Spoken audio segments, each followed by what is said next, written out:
Okay, so absolutism, enlightenment. We got it going on with our crown and everything. So let's make sure we do this real quick review here for you. Absolutism is an age of kings and queens, of the monarchs. During this time period, people thought that the king had their power through God. This is known as divine right. That at some point in this family's history, God spoke to them and said that they deserve to rule, would be better off than everybody else. If you're going, well, that doesn't make sense. Well, religion, the clergy, the leaders of the religion kind of approved this message and supported it. And that way, if you went against your king, their absolute power, if you question them, you were questioning God. And that's really not something that you wanted to do. So, excuse me, this power goes throughout the family, and we have this power from God. So a lot of people aren't going to question that, but some people do.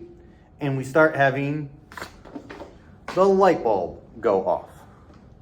And we have the Enlightenment, where we have people. The common theme throughout all of this is the people have the power. We take the blinders off. Free will, we use reason and logic to actually make decisions and not just blindly follow a king.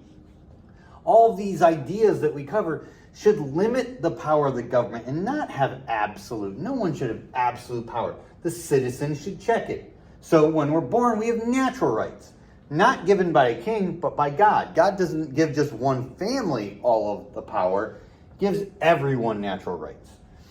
That, okay, fine, sometimes those natural rights, to make it work in a society, we got to improvise. So we're going to have a social contract. People give up some of those natural rights to help the government do its job and work. The government agrees to protect those, and if the government doesn't protect your rights, well, then we're going to have some discussions. How does all this work? Well, popular sovereignty. The population reigns, the root word.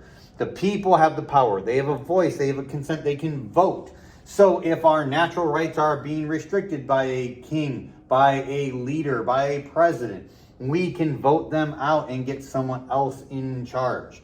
The final concept of what we're doing here is another way to limit the power of the government, to make sure that we don't have a king, that the people have the power, popular sovereignty. We're going to make sure that we know we all get natural rights, that the government works for us and it is a partnership, but we're going to set up the government in a way that they have three groups. In the U.S. today, it's legislative, executive, judicial, to have a separation of power so no one ruler or family could control everything.